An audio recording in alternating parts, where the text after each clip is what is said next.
수요일 새벽 하나님 앞에 예배드립니다.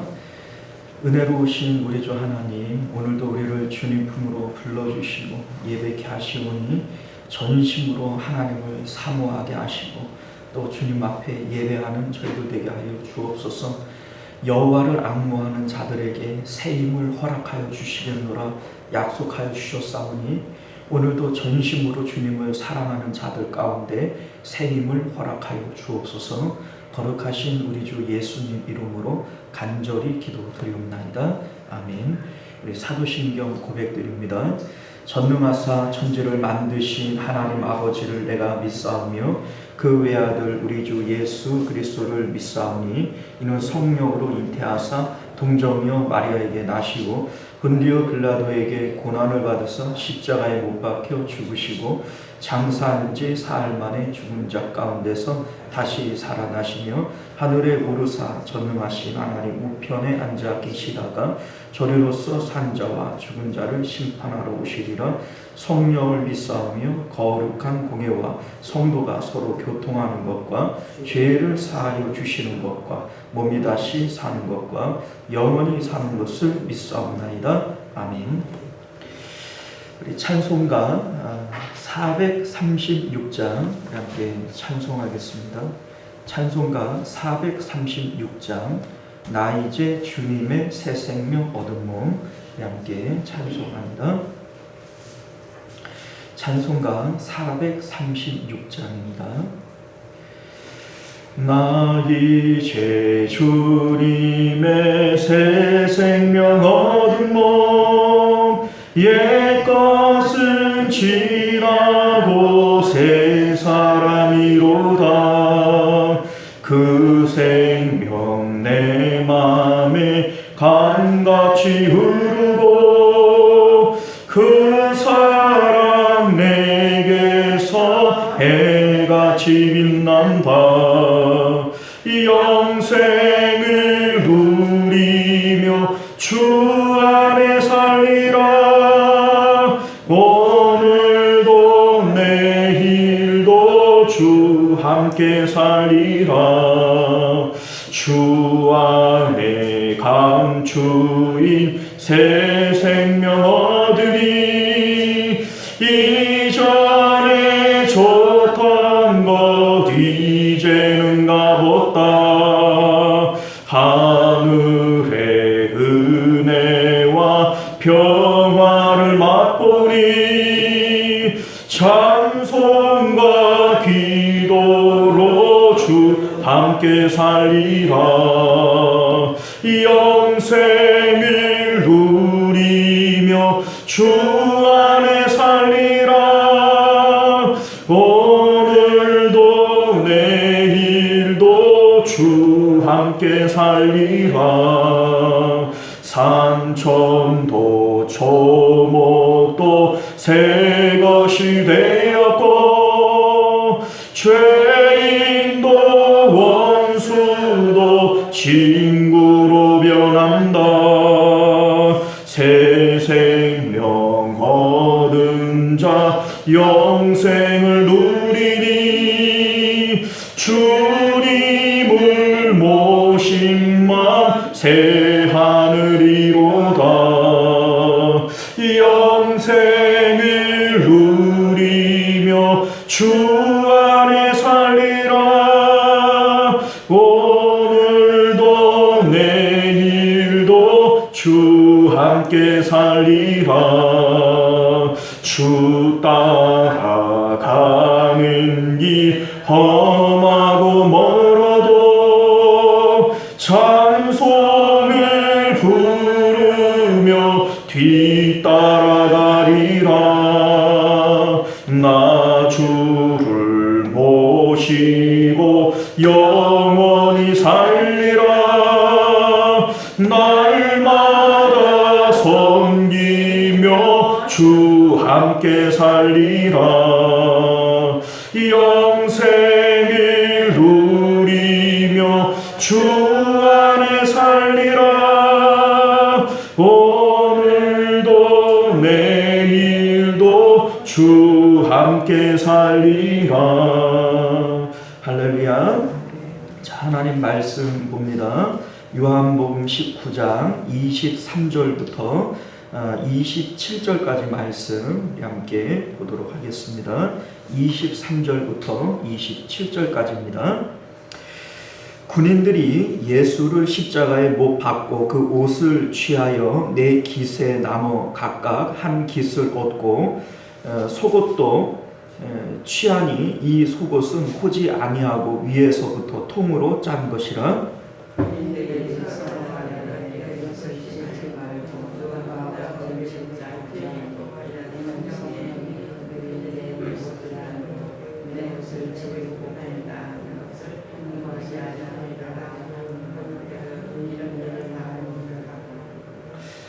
예수의 십자가 곁에는 그 어머니와 이모와 글로바의 아내 마리아와 막달라 마리아가 섰는지라.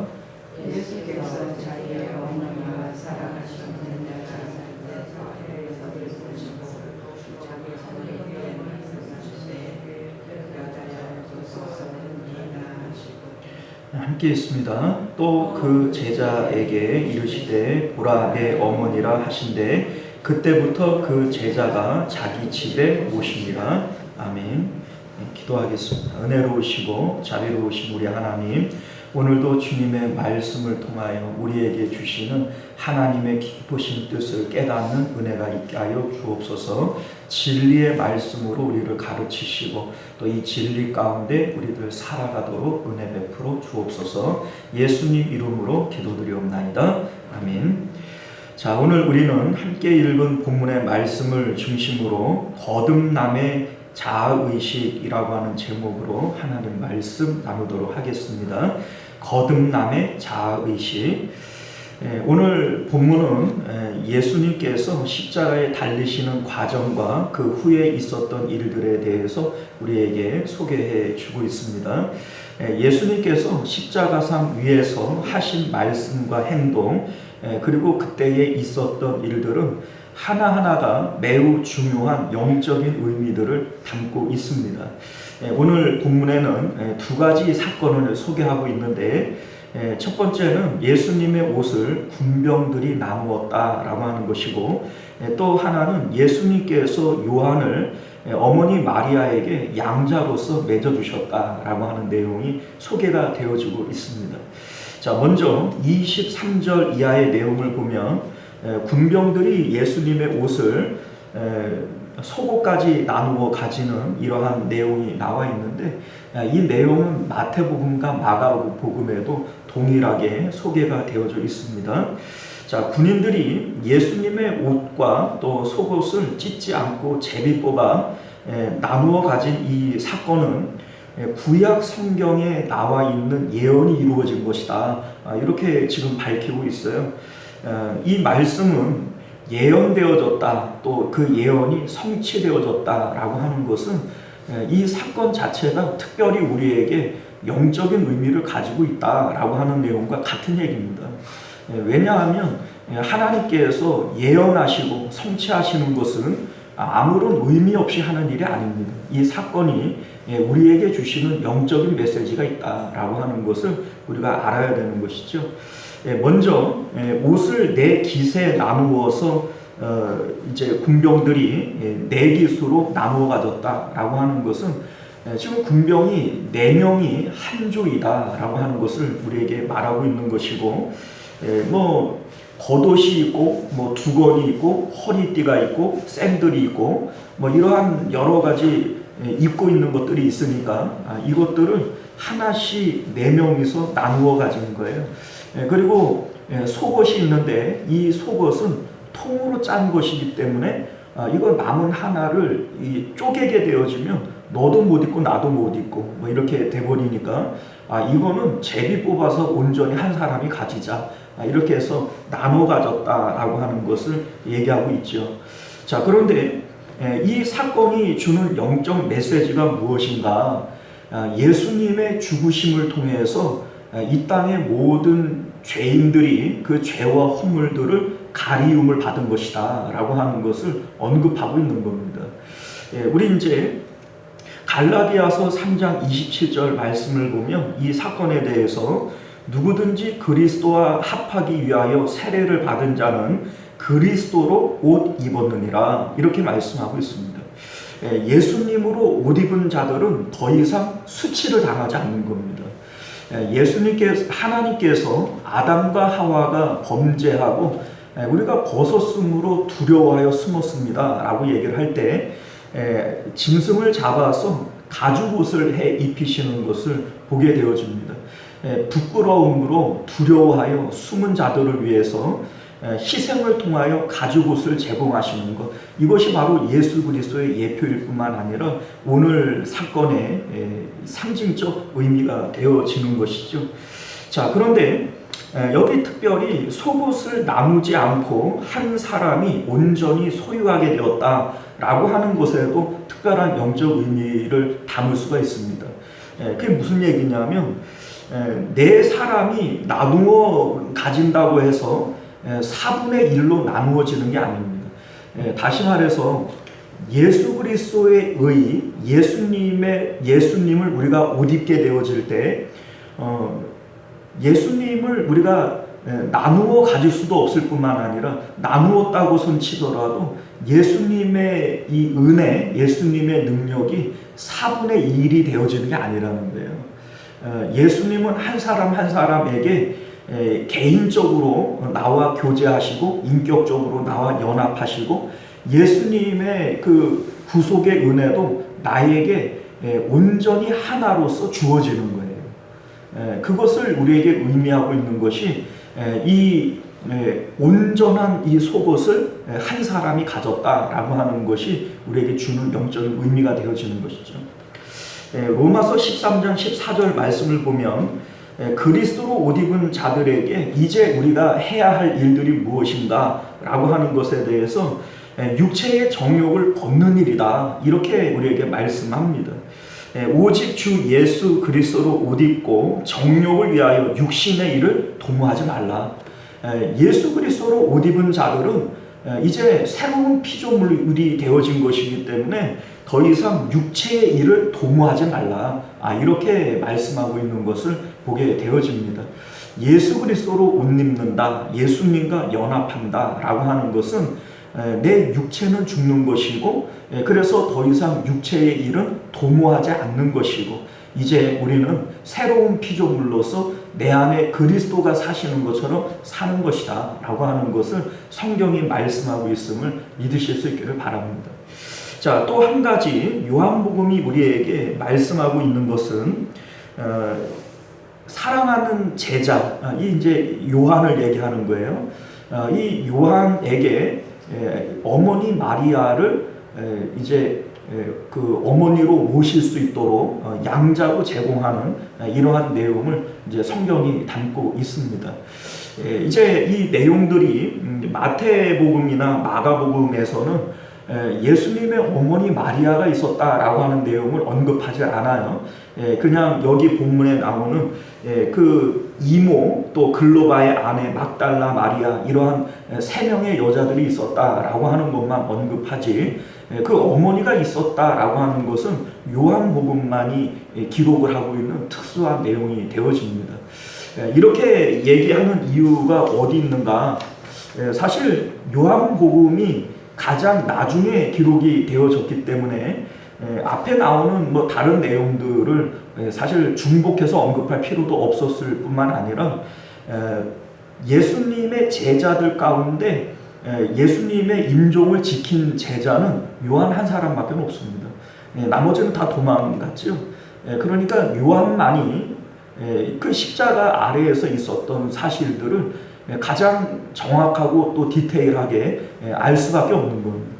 그래서 다른 복음서들보다 요한복음은 십자가 아래에 있는 사건들을 짧게 기록하고 있지만 다른 성경들이 언급하지 않은 그러한 특수한 내용들을 많이 언급하고 있다라고 하는 것을 우리가 알게 되어지는 것이죠.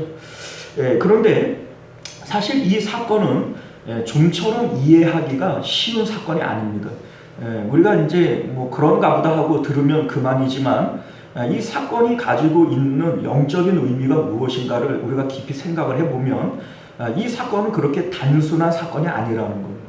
왜냐하면 우리가 일반적으로 교회에서 이 사건을 예수님께서 자신이 떠나고 난 다음에 자신의 빈 자리 때문에 슬퍼하고 괴로워할 어머니를 위해서 이와 같이 했다. 또 혹은 어머니의 이제 남겨진 생계를 위해서 이제 요한에게 네가 모셔라 이렇게 얘기하는 것이다. 뭐 이렇게들 이해를 합니다만 절대 그럴 수 없습니다. 또한 천주교에서는요, 마리아가 예수님의 어머니이기 때문에 숭배의 대상이 되어진다라고 믿고 있어요. 그래서 우리 이제 여기 그 천호동 그 성당에 가보면은 원죄가 없으신 성모 마리아 이렇게 써붙여놨어요. 한번 지나가다가 보세요. 자, 원죄가 없다라고 얘기를 하는 것은 예수님이 원죄가 없으시죠. 이 세상에 어느 누구도 원죄가 없는 분이 있어요? 없어요. 그러니까 의인은 없나니 하나도 없다라고 얘기를 하는 것은 아담으로부터의 원죄가 다 상속되어지고 있기 때문입니다. 그러나 천주교에서는 이 마리아는 원죄가 없다. 그렇기 때문에 숭배의 대상이 되어진다. 이렇게 생각을 하는 것이고, 이제 천주교에서는 마리아의 이름으로 기도하지 않습니까? 예수님의 이름으로 기도를 하지만 마리아의 이름으로 기도하는 이유가 바로 거기 있는데, 사도인 요한에게 어머니를 봉양하라 라고 얘기를 하는 것은 이 사도는 교회를 상징하는 것이고 교회에게 마리아를 숭배하라 라고 하는 의미를 담고 있는 것이다 이렇게 가르치는 거예요. 자, 그러니까 이 동일한 본문이지만 이제 정통적인 교회에서는 이제 아들이 죽고 난 다음에 슬퍼할 어머니를 위해서 또 어머니의 남겨진 생계를 위해서 제자인 요한에게 어머니를 부탁했다. 효도를 강조하는 것이다. 이렇게 보는 사람들이 있고 또 천주교에서는 성모 마리아를 교회가 숭배해야 될 것에 대해서 말한 것이다 라고도 주장을 합니다만 오늘 성경이 과연 그런 것일까? 절대로 그럴 수 없다는 겁니다. 우리가 여러 가지 이유들을 얘기해 볼 수가 있는데 첫 번째는요, 지금 예수님이 하시는 일은 사사로이 하시는 일이 아니라 공적 사역이기 때문에 그렇다라고 하는 겁니다. 요한복음을 처음 시작하면서 성경은 예수님께서 공생애를 시작하며 공사를 철저히 구분하고 계시다라고 하는 것을 우리에게 보여주고 있어요. 2장을 보게 되어지면 가나 혼인잔치에 대한 얘기가 나오는데 이제 혼인잔치에 포도주가 떨어졌습니다. 어머니가 와서 예수님에게 포도주가 떨어졌다. 어떻게 해봐라. 이런 얘기를 할 때 예수님이 뭐라고 말씀하시냐면 2장 4절을 보면 여자여 나와 무슨 상관이 있나이까. 이렇게 얘기를 합니다. 우리가 생각을 해보면 여자여 나와 무슨 상관이 있습니까? 라고 하는 이것이 거절의 의미로 들린단 말이죠. 그런데 예수님께서 실질적으로 또 물을 포도주로 바꾸시잖아요. 그러면 왜 앞에서는 나와 상관이 없다 이렇게 얘기를 하시고 또 뒤에서는 물을 포도주로 바꾸시는 것일까? 우리가 이런 생각을 해보게 되지 않습니까? 자, 이 말의 의미가 뭐냐면 예수님께서 물을 포도주로 바꾸는 이 사건은 예수님의 어머니인 마리아가 내게 부탁했기 때문이 아니라는 겁니다. 그거는 나와 상관이 없는 일이라는 거죠. 그럼에도 불구하고 물을 포도주로 바꾸는 이 사건은 하나님의 뜻 가운데 하나님이 하시는 일이기 때문에 되어지는 겁니다. 그러니까 예수님께서 공과 사를 철저히 구분하시는 것이죠. 또한 예수님께서 말씀을 전하실 때 예수님의 어머니와 동생들이 와가지고 예수님을 찾아요. 이제 사람들이 당신의 어머니와 동생들이 와서 찾습니다 라고 얘기를 할 때 예수님이 뭐라고 말씀하시죠? 누가 내 어머니고 내 동생들이냐? 아버지의 뜻대로 하는 자들이 내 어머니요 동생들이라 이런 말씀을 하십니다. 여기서도 철저히 그 공과 사를 구분하시는 예수님의 모습을 우리가 볼 수 있는 겁니다. 그 외에도 뭐 이러한 내용들을 찾자면 여러 부분들이 더 있어요. 그런데 지금 예수님께서는 절체절명의 순간에 십자가 위에서 지금 돌아가시고 있는 거예요. 예수님의 공생애의 정점에 서 계신 겁니다. 그런데 이 순간에 사사로이 어머니의 슬픔을 위해서 또 남겨진 어머니의 생계를 위해서 요한에게 어머니를 부탁한 것이다. 이렇게 본다는 게 설득력이 전혀 없지요. 왜냐하면 여러분들 우리 이제 예수님께서 슬퍼하실 어머니를 위해서 남겨질 어머니의 생계를 위해서 이렇게 한 것이라면 사실은 예수님의 혈육으로서의 동생들이 이미 있어요. 여러분들이 아시다시피 야고보서, 유다서 예수님의 친동생들이 쓴 책들입니다. 그러니까 굳이 요한에게 어머니의 생계를 부탁할 이유도 없는 거죠. 또한 여러분들 슬퍼할 어머니를 위해서 대신 아들을 양자로 준 거다. 이게 말이 안 되는 것이, 여러분들 생각을 해봐요. 내가 다른 아들이 죽었어요. 그런데 또 다른 아들들이 나한테 아무리 잘한다고 그 죽은 아들에 대한 슬픔이 잊혀집니까? 이게 말이 안 되는 겁니다. 그러니까 우리가 전통적으로 교회가 이 내용을 그렇게 해석을 해오지만 사실은 이러한 일들을 우리가 생각해 보면 이게 설득력이 없고 말이 안 되는 얘기가 되어지는 것이죠. 자, 그러면 우리는 이 사건을 어떻게 받아들여야 되는가? 예수님께서 왜 이와 같이 행동을 하시는가? 우리가 이걸 좀 생각을 해봐야 되는데, 지금 어머니 마리아가 슬퍼하고 괴로워하는 이유는 메시아이신 예수님의 죽음을 앞두고 괴로워하는 게 아닙니다. 육신의 자기의 아들로서 예수님의 죽음을 슬퍼하고 괴로워하는 거예요. 그런데 여러분들, 예수님께서는 육신적으로는 마리아를 통해서 이 땅에 오셨지만 예수님은 결코 마리아의 아들이 아닙니다. 예수님은 단 한 번도 하나님을 내 아버지라고 얘기를 했지 죽은 요셉을 내 아버지라고 얘기한 적이 없어요. 그리고 그렇기 때문에 마리아를 자기의 어머니라고 생각하고 있는 것이 아닙니다. 특별히 공생애를 시작하면서부터는 더더욱 그 공과 사를 구분하고 있는 것을 우리가 보게 되어지는 겁니다. 사실 이 마리아도 성령을 통해서 수태고지를 받을 때 너에게 태어날 이 예수는 육신으로는 너에게서 나오지만 그는 상고의 태초에 계시는 창조주 하나님의 아들일 뿐만 아니라 그분 자체가 하나님이신 것에 대해서 천사가 알려주고 있는 거예요. 그럼에도 불구하고 이 마리아는 자기에게서 육신에게서 낳았기 때문에 이 예수님을 단 한 번도 자기 아들이 아니라고 생각해 본 적이 없는 겁니다. 그래서 예수님께서 지금 십자가에서 죽으시는 이 내용들까지도 지금 슬퍼하는 것이 메시아의 죽음 때문에 슬퍼하는 것이 아니라 자기 아들로서 예수님의 죽음을 슬퍼하고 괴로워하고 있는 것이다 라고 하는 겁니다. 그런데 여러분들, 이 상황 가운데에서는 절대로 구원이 있을 수가 없습니다. 왜냐하면 예수님은 육신으로는 마리아에게서 태어났지만 예수님은 분명히 하나님의 아들이실 뿐만 아니라 십자가를 통해서 하나님께로 가는 길이 되어지시는 거예요. 그런데 이 예수님을 마리아가 아들로서만 여기고 아들로서 정체성을 가지고 있다면 이 마리아이지만 예수님의 어머니이지만 이 마리아는 구원을 받을 수가 없는 거죠. 예수님을 메시아로 여기지 않고 여전히 아들로 여기고 있는데 어떻게 구원이 이루어질 수 있겠어요?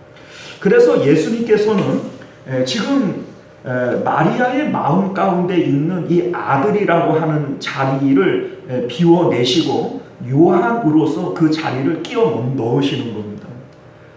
그렇게 함으로써 이제는 아들로서의 예수님을 마음에서 버리게 만드는 거죠. 그렇게 해야만 메시아이신 예수님을 이제는 받아들일 수가 있는 것이고 예수님을 통해서 나로 말미암지 않고는 아버지께로 올 자가 없다라고 말씀하셨는데 예수님께서 마리아를 통해서 이 땅에 오셨다면 이제 마리아도 예수님을 통해서 아버지께로 가야 되는 겁니다. 그러나 여러분들 여전히 아들로 생각하고 있는 이 예수님은 혈육으로서 육체로서 계시는 분이 마리아에게는 육체로서 있는 분이기 때문에 결코 예수님을 통해서 아버지께로 갈 수가 없는 겁니다. 그렇기 때문에 예수님께서는 지금 이 마리아에게 너는 더 이상 나를 육체로서 너의 아들로서 이러한 정체성을 버리고 나를 메시아로서 하나님의 아들로서 믿을 수 있는 그러한 선민의 정체성을 가져야 한다라고 하는 것을 말씀하고 있음을 믿으실 수 있기를 바랍니다. 예수님께서는요 끊임없이 마리아에게 계속 이 말씀을 해 오셨던 거예요. 여자여 나와 무슨 상관이 있나이까 이렇게 선을 그으실 때에도 누가 내 어머니요 동생들이냐 라고 선을 그으실 때에도 예수님께서는 더 이상 나를 육체로서 바라보지 말라. 나는 아버지의 뜻을 위하여 이 땅에 온 메시아다 라고 하는 것을 누누이 말씀해 오셨던 겁니다. 그럼에도 불구하고 이 마리아는 이 말씀을 십자가에 지금 돌아가고 계시는 이 순간까지도 이 마음을 놓고 있지를 못한 거예요. 그만큼 사람이 육체를 통하여 판단하고 생각한다라고 하는 것이 이게 얼마나 뿌리 깊은 습성인가에 대해서 성경은 우리에게 말씀하고 있는 겁니다.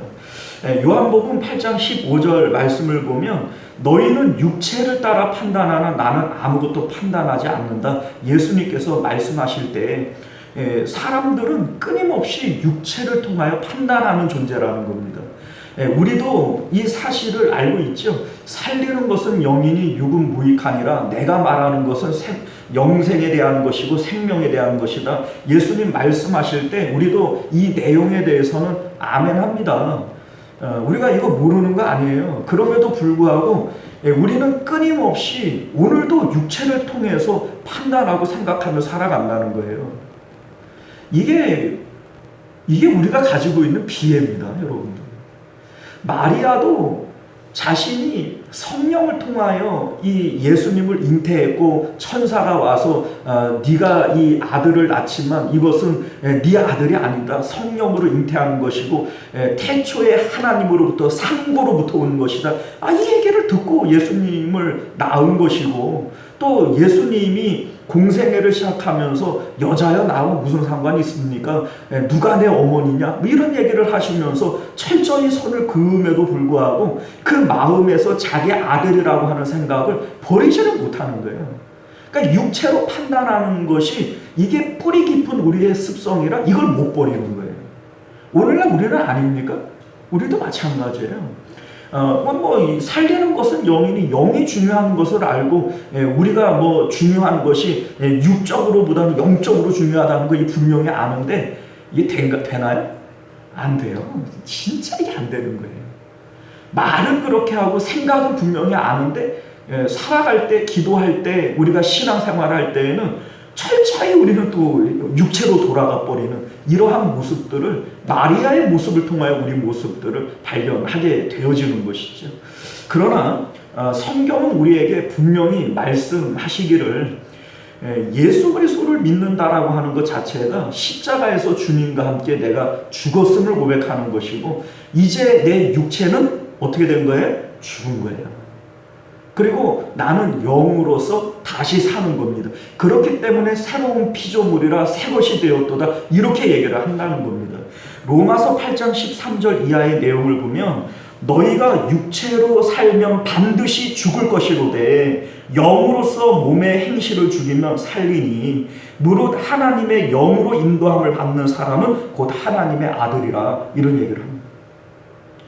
이거 사실 우리가 모르는 내용 아니잖아요. 육체로 살면 반드시 죽습니다. 우리가 성령을 통해서 성령을 따라 살아야 이 하나님의 아들 되어지는 것이고 영생을 누리는 거라는 거예요. 그거 알지요? 아는데 돼요? 안 되는 거예요.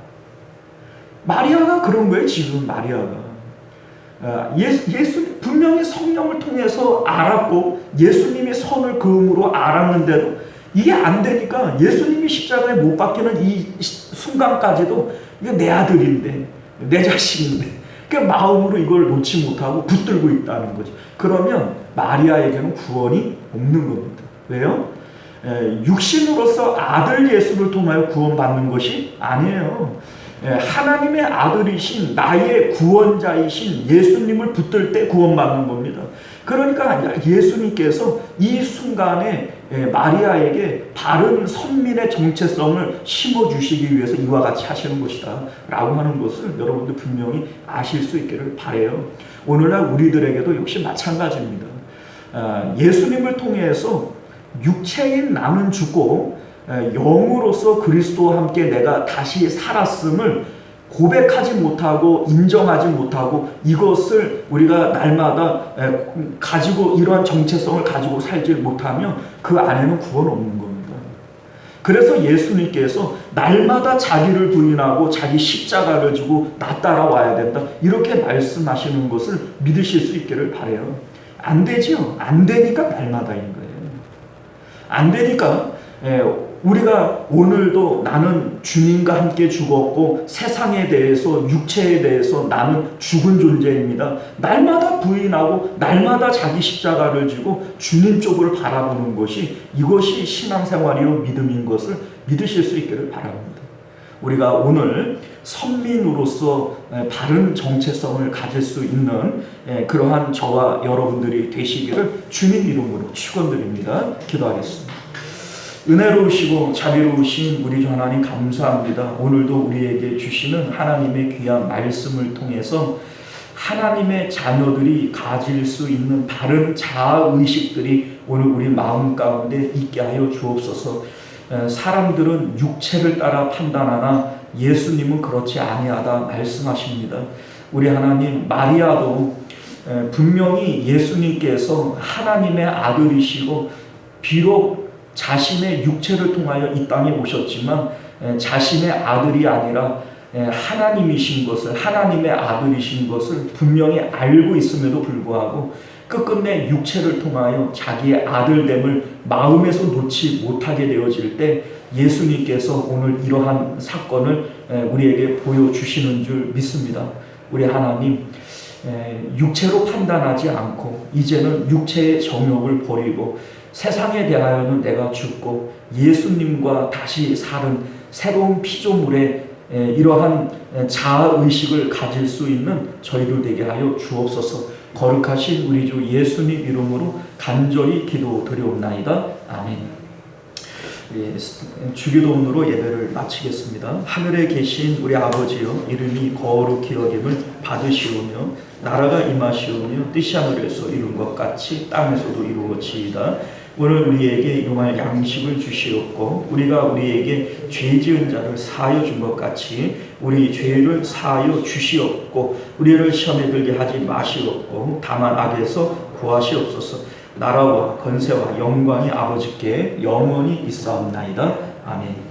우리 계속해서 함께 기도하실 때 먼저는 말씀을 기억하시며 기도하실 수 있기를 바라겠고요. 또 나라와 민족을 위해서 기도하실 때 특별히 27일 있을 우리 200만 우리 큰 기도회를 위해서 함께 기도해 주시기를 부탁드립니다. 또한 교회를 위해서 기도하실 때 우리 특별히 환우들을 위해서 교회의 부흥과 또 성령의 충만함을 위해서 기도해 주시기를 바라겠고요. 여러분들의 가정과 자녀들을 위해서도 우리 함께 기도하실 수 있기를 바랍니다. 주여 한번 외치고 기도하겠습니다. 주여 은혜로우신 우리 주 하나님 감사합니다. 우리가 오늘